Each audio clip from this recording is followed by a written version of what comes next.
I'll pick them up when they're 18. The note was pinned to my granddaughter's jacket with a diaper clip, and my daughter's handwriting had never looked so cold. My knees buckled against the doorframe. 18 years, 6,570 days, was how long I had once spent raising Claire alone after her father passed. And this was the woman I raised, leaving her own children on a stranger's porch like packages nobody wanted signed for. But I did not cry. I picked up my phone, and I made one call that would unravel everything I thought I knew about my family. My name doesn't matter yet. What matters is what I did in the 17 minutes between reading that note and dialing the only number that mattered.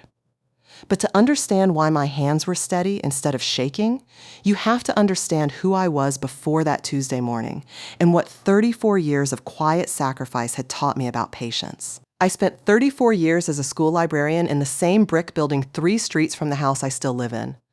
My husband, Walter, drove a mail route for 29 years until his heart gave out on a Thursday in October, 6 years ago, in the driveway, with the engine still running and a package for the Hendersons still on the passenger seat. I buried him on a Saturday and was back at the circulation desk by the following Monday, because grief, I had learned, does not pay the mortgage, and neither does sitting still.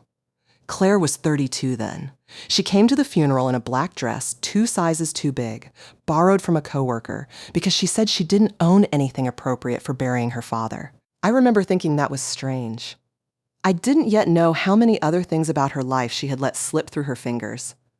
My own mother raised 5 children on a seamstress's wage in a house with 1 working radiator, and she used to say that dignity was the only inheritance she could guarantee any of us, because money could be taken, but a spine could not. I did not understand what she meant until I was raising Claire alone during the year Walter's heart first faltered, the year he spent 11 months unable to lift anything heavier than a coffee cup, the year I worked the library desk by day and tutored other people's children by lamplight at our kitchen table until 9 most nights, just to keep the mortgage paid and Claire in new shoes for school.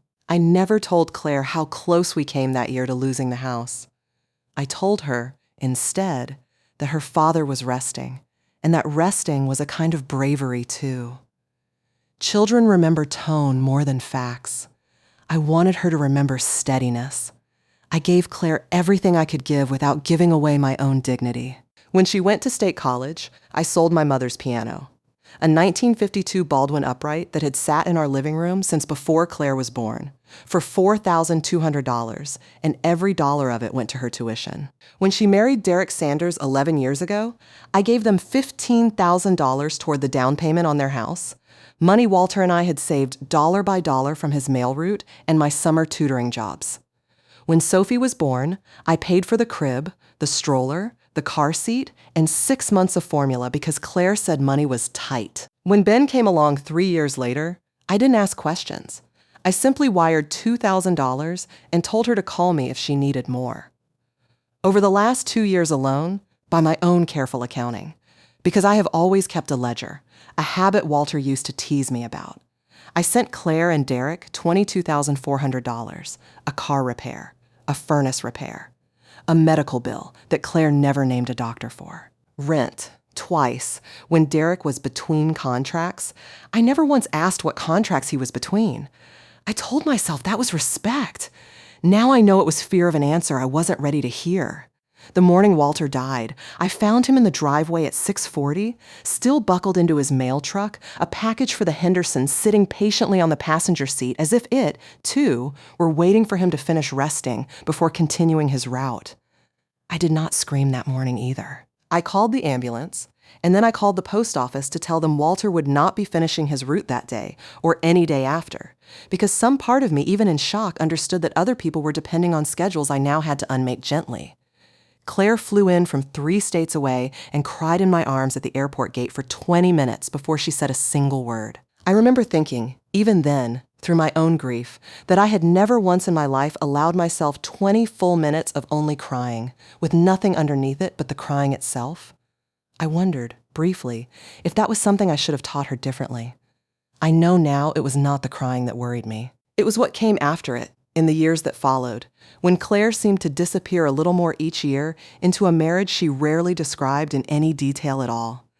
That is who I was on the Tuesday morning I opened my front door for what I thought was a plumber. Instead, I found my granddaughter Sophie, 9 years old, sitting on my top step in her school uniform, hugging her 6-year-old brother Ben, both of them clutching a single duffel bag between them like it was the only solid thing left in the world. And pinned to Sophie's jacket, in Claire's handwriting, was that note. I want to tell you about the pattern before I tell you about the phone call, because nothing that morning came out of nowhere. Grief teaches you to notice absence. And for 8 months before that Tuesday, I had been noticing absences everywhere in my daughter's life. Claire's calls, once daily, had thinned to once a week, then once every 10 days. When we did speak, her sentences were short, clipped, rehearsed, the kind of speech you use when someone else might be listening. She lost weight, not the healthy kind, the kind that hollows a face out and leaves shadows where cheekbones used to be soft. I remember standing in her kitchen in February, 6 weeks before everything broke open, watching her make Ben's lunch with her back to me, and noticing that her wedding ring had been turned inward on her finger, band showing instead of stone, the way a woman turns a ring when she stopped wanting it noticed. I asked if it was too big now. She said, without turning around, "It's fine, Mom." I've just been busy. Busy. That word again.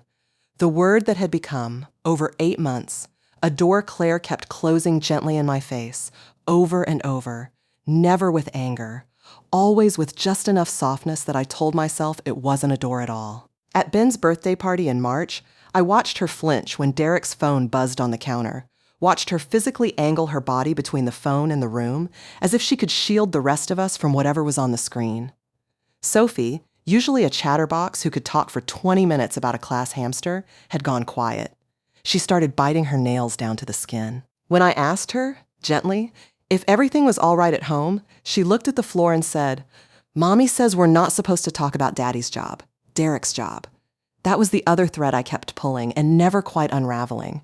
He told people he worked in finance, a phrase so vague it functioned as a locked door. He drove a car that seemed to change every 8 or 9 months, always newer, always financed, never explained. Twice in the last year, I had driven past their house and seen an unfamiliar black sedan parked at the curb for hours, engine idling, a man in the driver's seat who did not get out and did not leave. Once, from my car at the end of their street, I watched a man in a gray jacket knock on their door so hard the windows rattled, and Derek answer in a voice pitched too high, too fast, the kind of voice a man uses when he is trying to sound calm and failing. There was a Thanksgiving, 11 months before that Tuesday, that I still turn over some nights when I can't sleep. Derek had 2 glasses of wine too many and laughed a little too loudly when Sophie knocked over the gravy boat. A laugh with an edge under it that made Sophie go still the way small animals go still when a shadow crosses overhead. Claire stood up so fast her chair scraped the floor, took the dish towel from my hands without asking, and cleaned the spill herself in 11 seconds flat, murmuring, "It's fine! It's fine! It's totally fine," in a voice aimed less at me than at her own husband. Derek didn't raise his voice again that night. He didn't need to. I understood, watching my daughter's hands move that fast over a puddle of gravy, that some lessons in a marriage get taught quietly, over years, until a wife's whole body learns choreography for making trouble disappear before anyone has to name it. I asked Claire about it on the drive to the airport 2 days later, gently, the way you test ice before you put your full weight on it. She laughed it off. "He just gets loud when he's stressed about work, Mom. It's nothing." I let it go because she asked me to with her eyes more than with her words, and because I had convinced myself that a mother who pushes too hard loses the daughter who might otherwise still call her. I have wondered since whether that was wisdom or cowardice. I suspect, if I am honest with myself, the way Roz has always insisted honesty is the only currency worth trusting, it was some of both. I told myself these were none of my business. I told myself that a mother who inserts herself too far into her adult daughter's marriage loses the daughter entirely, and I would rather have a silent Claire than no Claire at all. That was the lie I told myself for 8 months. It ended the Tuesday I opened my door. I did not scream. I did not call Claire's name into the empty street, though God knows I wanted to. I brought both children inside, sat them at my kitchen table, and gave them buttered toast and warm milk because sugar and butter are, in my experience, the first medicine for any child in shock. Ben ate quietly. Sophie did not eat at all. She just watched me, waiting, I think, to see whether I would fall apart the way she had clearly watched her mother fall apart in recent months. I did not give her that. I have buried a husband. I raised a daughter alone through her teenage years after Walter's first heart scare left him unable to work for a year. I was not going to fall apart in front of a 9-year-old over a piece of paper, however cruel its words. I read the note 4 times before I picked up my phone. It said only, "Mom, I need you to keep them for a while. I'll pick them up when they're 18. Please don't call the police. Please don't call Derek. I love them more than anything. Claire." No return address, obviously. She knew mine.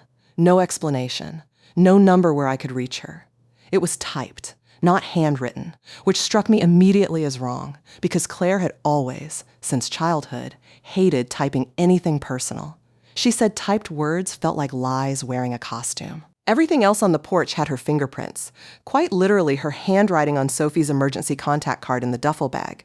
But the note itself had been printed from a computer, unsigned in ink, only her name typed at the bottom.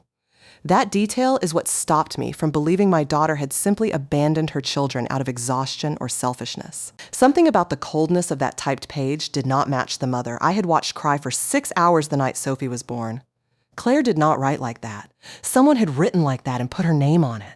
So instead of calling the police first, and instead of calling Derek, whose name in that note felt less like an instruction to protect him and more like a warning about him, I called the one person in this town who had spent 26 years learning to read exactly this kind of trouble for a living.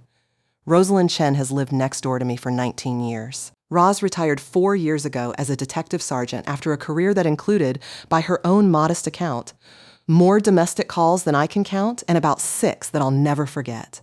She is 71, sharper than most people half her age, and the only person besides Walter who ever told me the truth, even when I didn't want to hear it. I walked the note over to her kitchen table, still warm from my own, sat both children in her sunroom with her ancient beagle and a bowl of grapes, and put the paper in front of her without a word. Roz read it twice, the way I had, and then she did something that told me everything. She turned the paper over and held it up to the light from her window, checking the print quality, checking for a watermark. Checking, she told me later. For the small telltale signs of which printer, which paper stock, which kind of person prints a farewell note instead of writing one by hand. "This isn't a woman falling apart, Maggie," she said finally. "This is somebody trying to look like a woman falling apart. There's a difference. I've seen both." She asked me questions I hadn't thought to ask myself. Had Claire ever mentioned being afraid of Derek? Had Claire ever asked me, even obliquely, to hold on to money for her, or documents, or anything that felt like preparation? I remembered, suddenly, a conversation from 6 weeks earlier that I had dismissed as nothing, Claire asking, almost too casually, whether I still had the safe deposit box Walter and I had kept at Third Union Bank, and whether I ever checked on it. I had said yes, of course, and she had changed the subject so fast I hadn't thought about it since. "That's not nothing," Roz said. "That's a woman leaving herself a trail in case something happens to her." She poured 2 cups of coffee neither of us drank and told me, in the plain voice she must have used on 100 anxious families over the years, that we were not going to panic, and we were not going to call Derek, and we were absolutely not going to sit on our hands either. "We're going to find out where your daughter is," she said, "before we decide who broke this family. Because right now, Maggie, I don't think it was Claire. I want to be honest about the exact moment the shift happened inside me, because I think it matters more than people admit. It was not when I read the note. It was not even when Denise told me about the insurance policy, though that came close. It was watching Ben, 6 years old, fall asleep on my sofa, still wearing his school shoes because no one had thought, in whatever chaos preceded that porch, to take them off him, and understanding, with a clarity that felt almost physical, that 2 children had been made into cargo in someone else's crisis. I had spent 8 months being a mother who did not want to lose her daughter to too many hard questions. Looking at Ben's shoes, I understood that some questions cost you nothing compared to what silence costs the people too small to ask them themselves. I did not decide to fight that night out of anger, though anger was certainly present. I decided out of the plainest arithmetic a grandmother can do. These children needed someone steady. My daughter needed someone looking for her, whether or not she'd asked to be found. And I was the only person standing in that kitchen who could be both at once. That was the moment I stopped being a grandmother in shock and started being a woman with a plan. Roz still had a friend from her old precinct, a detective named Sam Ruiz, 22 years on the force, the kind of man who owed Roz enough favors from her working years that he picked up on the second ring.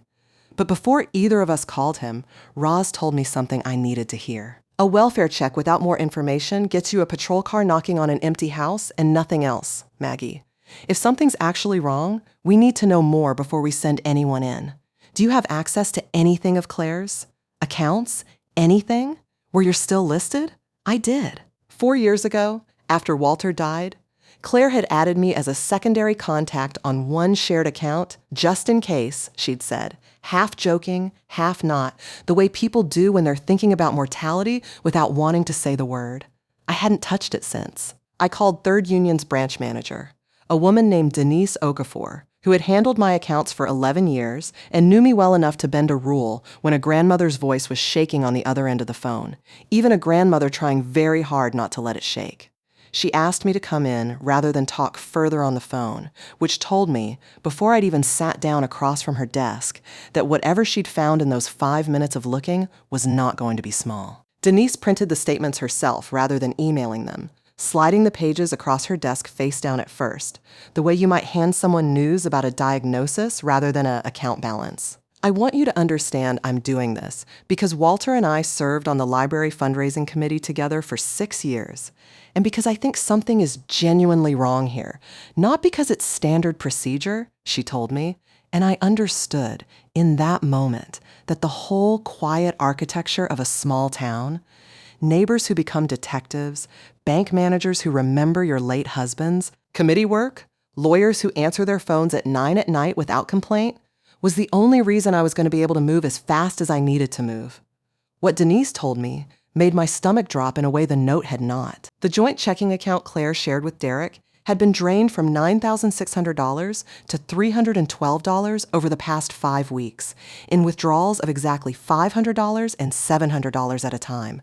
Always cash, always from ATMs on the south side of town, nowhere near their neighborhood. And 11 weeks earlier, a life insurance policy on Claire.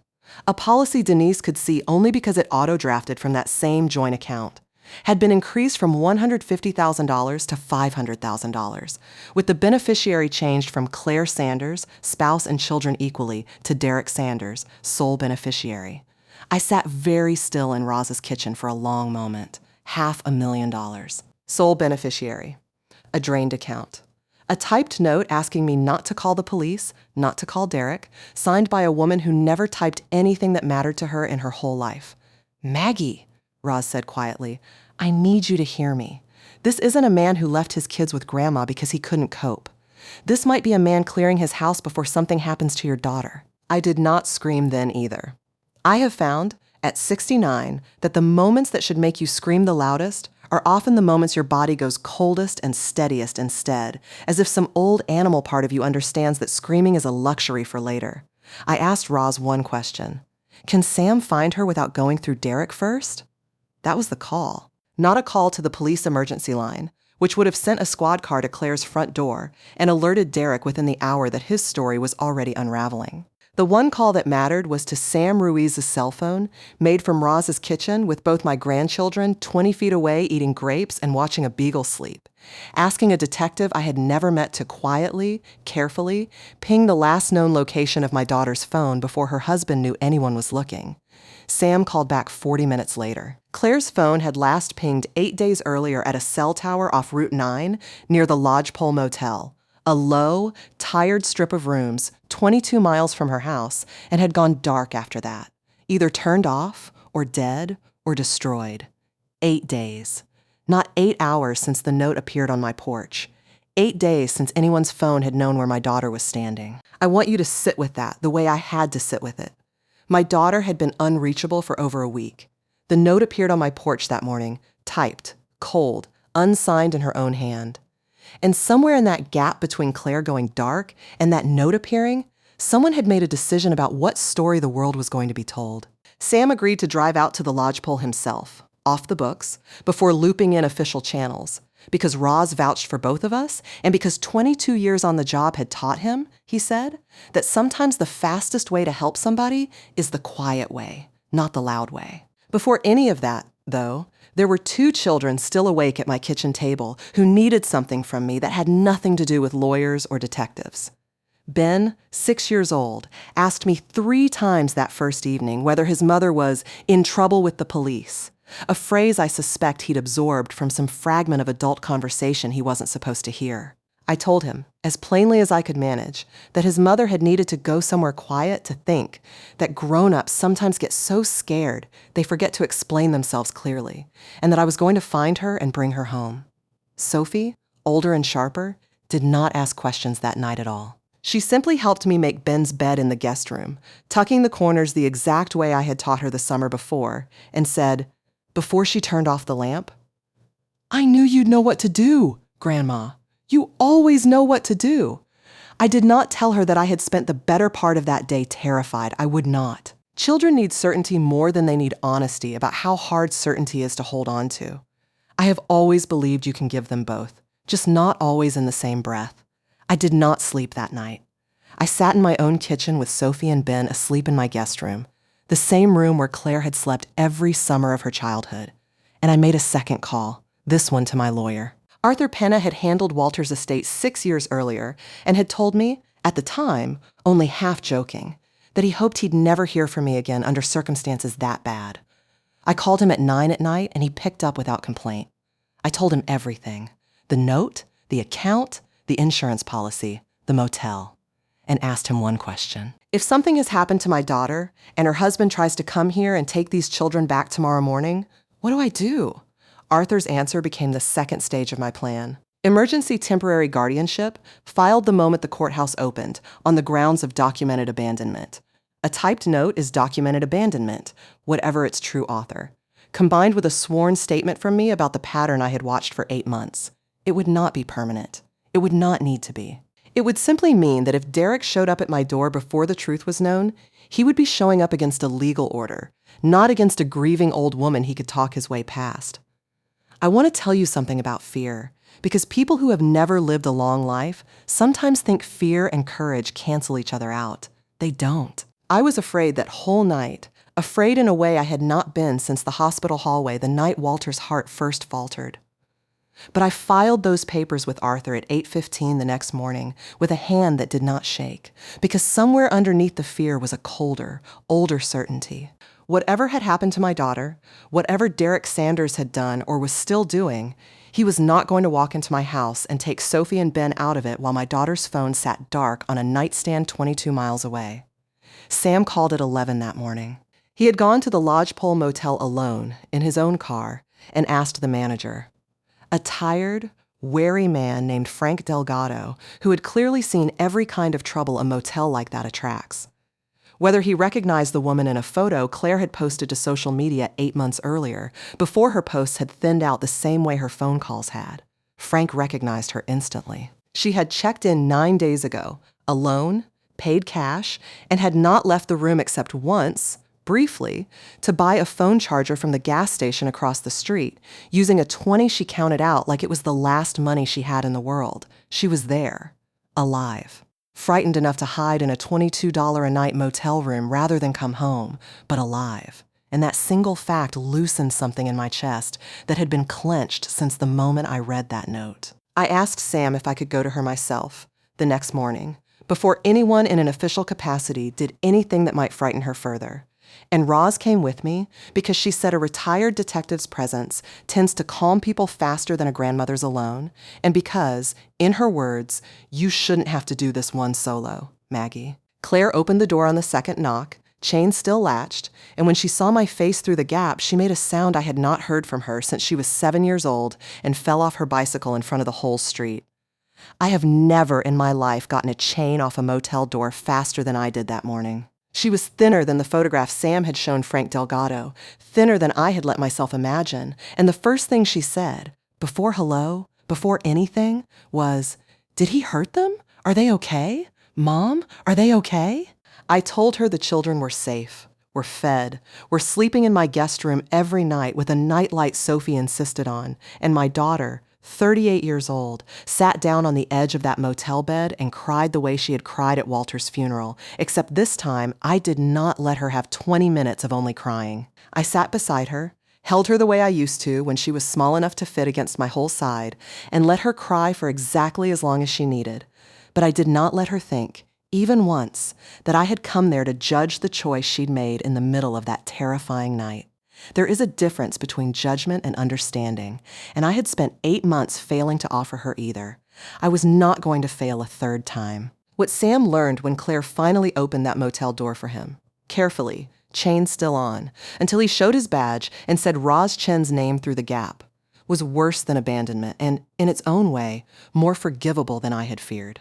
Derek was $85,000 in debt to a man named Victor Castellano, a debt that had started as a gambling problem 2 years earlier and metastasized, the way these things do, into something closer to a hostage situation than a loan. Claire had discovered the full size of the debt only 6 weeks earlier, going through paperwork while looking for Ben's birth certificate, and had confronted Derek about it in a fight so loud the neighbors called it in. A call, Sam later confirmed, that the responding officer had logged as a verbal domestic, no charges, and then, as far as I can tell, mostly forgotten. 9 days before I opened my door to find Sophie and Ben on my porch, Claire had found the increased life insurance policy in a drawer, the one naming Derek's sole beneficiary at $500,000, and had understood, with a clarity that must have felt like the floor dropping out of a house she thought she knew, exactly what her husband might be capable of if Victor Castellano's patience ran out before Derek found another way to pay him. She did not stay to have that conversation. She left in the middle of the night with nothing but her purse and the clothes on her back, believing, wrongly, but understandably, in the fog of pure terror, that leaving the children with Derek kept them safer than taking them with her into hiding, and that she would find a way to get word to me once she'd found somewhere safe to think. She never got the chance to write that word herself. Derek found her half-packed suitcase the morning after she disappeared, understood immediately what she now knew, and made a decision of his own. He would not report her missing, because a missing wife with a $500,000 policy draws exactly the kind of police attention a man drowning in debt to Victor Castellano cannot survive. Instead, he typed a note in her voice, dropped the children at my door where he knew they would be safe, and, more importantly, where they would be out of any house that might soon see visitors far more dangerous than a nosy grandmother, and told himself. Sam relayed all of this later, once Derek was in custody, and talking fast in the particular way frightened men talk when the story has already collapsed. Around them, that he was buying time to find Claire himself, quietly, before either Victor or the police did. I have thought about that explanation more than I care to admit. Buying time to find her himself. It is possible some sliver of it was true. It is also true that a man who truly wanted to protect his wife does not leave a $500,000 policy in his own name untouched while she hides in a motel room too frightened to charge her phone. The countermove, as Roz kept calling it, was already half built by the time all of this came to light, because I had learned by then never to wait for the full truth before protecting what I could protect. Arthur had the guardianship order finalized within 36 hours. Denise at Third Union flagged the joint account for fraud review the moment I explained the insurance change, which froze any further $600 withdrawals cold. And Sam, once he'd confirmed Claire was safe, brought in official channels at last, not to punish her for running, but to build, carefully and on the record, the case against the man who had staged her disappearance for his own convenience. Claire came home to my house 4 days after I opened that door, not to Derek's. She walked in thinner than I had ever seen her, and the first thing she did, before she even looked at her children, was look at me and say, in a voice scraped down to almost nothing, "I didn't write that note, Mom. I would never." And then she couldn't finish the sentence, because Sophie had already crossed the kitchen and wrapped both arms around her mother's waist so hard that Claire had to hold the counter to stay standing. I told her I knew. I told her I had known from the first time I read it, because a typed page has never once in my life sounded like my daughter's voice. Derek did not know any of this had unraveled when he showed up at my door 6 days later, on a Monday evening, expecting. I can only assume. To collect 2 quiet, grieving children from a grandmother, too heartbroken to ask hard questions. What he found instead was Sam Ruiz's unmarked car, parked 2 doors down, Arthur Penna standing just inside my front hallway with a folder in his hand, and me standing in my own doorway for the second time in 8 days, holding it open, not in shock this time, but on purpose. Before he'd even reached my front step, His phone rang, and in the 3 seconds before he silenced it, I heard enough of the voice on the other end to understand exactly how thin his patience had grown. It was a man's voice, low and flat, saying only, "Friday, Derek." Not one day passed Friday before Derek jabbed the screen and shoved the phone into his coat pocket like it had burned him. I did not need Sam to tell me whose voice that was. I had already guessed, and the guessing turned my stomach in a way even the note on my porch had not managed to do. "Where's Claire?" he said, before he'd even said hello, and something in the sharpness of that question told me he still believed the story he'd built was holding. "She's inside," I said. "So is the truth, Derek." "You should come in and hear both." He came in because refusing would have told us everything even faster than staying did. I sat him at my kitchen table, the same table where I had fed his children buttered toast the morning he'd left them. And I laid out, piece by piece, in the plain, unhurried voice I had spent 34 years using to calm frightened children in a school library, everything we knew. The drained account, the insurance change, the typed note that didn't match his wife's hand or her heart, the 8 silent days on a phone that had gone dark near a motel he had never once thought to check, Victor Castellano's name, which made him go the color of old paper. "You dropped your children on my porch," I said, "with a lie pinned to your daughter's coat, so that you could buy yourself time to find your wife before her creditor did, or before the police did, whichever came for you first. And in all that time, Derek, you never once changed that policy back." He tried, briefly, to be angry. Men who have been caught usually try that first, I've found, the way a cornered animal shows its teeth before it understands the door is already locked. He said I had no right, that this was his family, that I didn't understand the pressure he'd been under. Claire, who had been sitting silently in the doorway with Sophie's hand in hers, finally spoke, and her voice was steadier than I had heard it in 8 months. "I found the policy in the drawer, Derek. I know exactly what I was worth to you on paper, $500,000, and not one conversation about how to actually fix what you'd done." Derek's mother, Linda, arrived 20 minutes later. Claire had called her, in a gesture of grace. I'm not sure I would have managed myself. And she defended him first, the way mothers often do before the evidence finishes landing. "He's not a monster," she kept saying.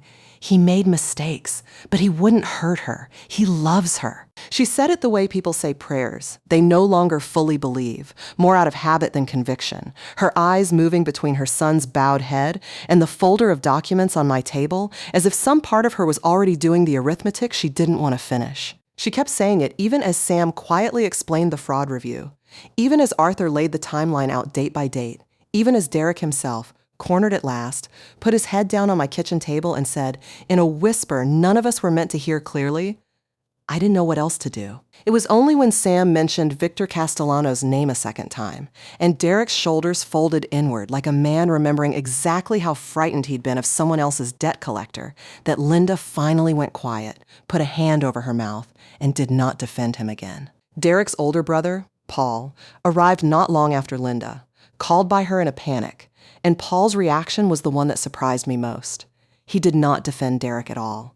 He stood in my kitchen doorway, arms crossed, and said, quietly, almost to himself, "I told you 2 years ago to talk to somebody about the betting, Derek.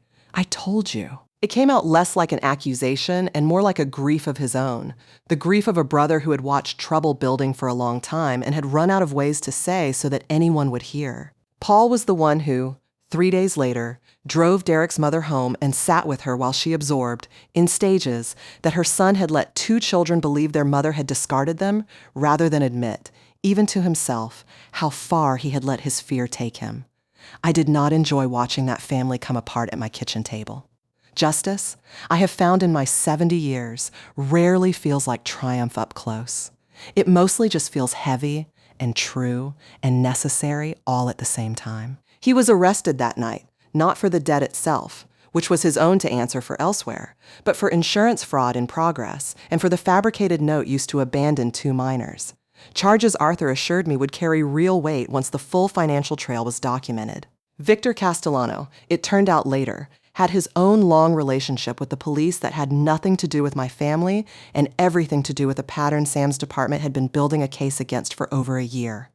Derek's debt, in the end, was the least surprising part of the whole story. Men drown in debt every day. Very few of them decide the fastest way out is a policy on the wife who trusted them. What I remember most from the weeks after is not the arrest, and not even the relief, though the relief was real and it was enormous. What I remember is Sophie, 3 nights after her mother came home, climbing into my lap on the porch swing where Walter used to sit every evening with his coffee and asking me, in the small, careful voice of a child testing, whether a question is safe to ask, "Grandma, were you scared when you opened the door and saw us?" I told her the truth, because I have never believed children deserve less of it than adults do. I told her I was more frightened in that moment than I had been in a very long time. And then I told her the other true thing, which is that fear and action are not opposites, that you can be terrified and still pick up the phone, still make the call, still do the next right thing with hands that only look steady because you have decided, on purpose, not to let them shake in front of the people who need you to be steady. There was a court date, 5 weeks later, where a judge with tired, kind eyes reviewed the guardianship filing, the fraud documentation Denise and Arthur had assembled, and the police report Sam had built line by line, and converted my emergency order into something more lasting, while Claire's own custody rights were formally protected against any claim Derek might have tried to make from a jail cell. Claire sat beside me in that courtroom in a navy dress she'd borrowed from my closet, because she said, half smiling for the first time in weeks, that she still didn't own anything appropriate for the important days of her life. And some inheritances, apparently, are simply habits passed quietly from mother to daughter, whether either of you notices at the time. Claire has been in therapy twice a week since that first Monday, and so, at my gentle insistence and no argument from her, have Sophie and Ben. Claire and the children are still living with me, in the house Walter and I bought 41 years ago on a mail carrier's salary and a school librarian's patience. And some mornings I hear her crying quietly in the guest room that used to be hers, and I let her cry, because grief for a marriage you believed in is still grief, even when the man at the center of it turns out to have been willing to let you become a headline. Some evenings, though, I hear her laughing at something Ben says at the dinner table, a real laugh, the kind that used to come easily to her before 8 months of silence taught her to swallow it, and those evenings are the ones I hold on to. I think about Walter often in all of this, more than I have in years. He used to say that the measure of a person isn't what they do when things are easy, it's what they do standing in a doorway they didn't choose, facing a truth they didn't ask for. I stood in my doorway on a Tuesday morning and found 2 frightened children and a note that was a lie wearing my daughter's name. I did not fall apart, because falling apart was a luxury that morning demanded I set aside, the same way I set it aside the week we buried Walter. I made one phone call and then another, and then I built, slowly and carefully, exactly the kind of quiet, methodical plan that a woman my age has had an entire lifetime to learn how to build. Arthur closed Walter's estate file 6 years ago and told me, half joking, that he hoped never to hear from me again under bad circumstances. He called me the week after the court date, not about anything urgent, just to say he was glad the story had ended the way it had, and to ask, in the gentle way old friends do, whether I was taking care of myself in the middle of taking care of everyone else. I told him the truth. I told him that taking care of everyone else has always been the way I take care of myself, and that Walter used to tease me about it, and that I had finally, at 69 years old, stopped being embarrassed by that particular truth about who I am. Roz still comes over most evenings now, the way she always has, and some nights the 2 of us sit on the porch swing after the children are asleep and don't talk about any of it at all, just drink tea and watch the street go quiet the way streets do in this town after 9 o'clock. She told me once, not long after Derek's arrest, that in 26 years of police work, she'd learned that most families don't break in the moment everyone expects. They break quietly, months before, in 100 small silences nobody names out loud, and by the time the loud moment finally arrives, a note on a porch, a phone gone dark, a knock on a door. The real story has usually already been written. I think about that often. I think about the 8 months of thinned out phone calls, the Thanksgiving gravy, the black sedan idling at the curb, all the small silences I chose not to name because I was afraid of losing my daughter to my own worry. I don't intend to make that particular mistake again, with her or with these grandchildren now sleeping down the hall from the room that used to be their mother's. 6 months on from that Tuesday, Claire has her own apartment 2 miles from my house, small and bright, with a kitchen table she picked out herself for $180 at a secondhand shop. And I think that table, more than the court dates, or the therapy, or the careful rebuilding of a credit history Derek's debts had quietly damaged, is the thing that tells me she is truly on the other side of this now. She calls me every single day. Sometimes just for 2 minutes, sometimes for an hour, and I no longer have to wonder what silence between those calls might be hiding, because there isn't any silence left to wonder about. Sophie has started talking again the way she used to, 20 uninterrupted minutes about a class hamster if you let her, and Ben sleeps with his shoes off and the nightlight still on, though he tells me now, with the particular pride of a 7-year-old, that he doesn't really need it anymore. Grandma, I just like it. Sophie asked me, that same night on the porch swing, whether I thought her mother was brave for running, or whether running was the opposite of brave. I told her the truth, the same truth I have tried to tell you tonight.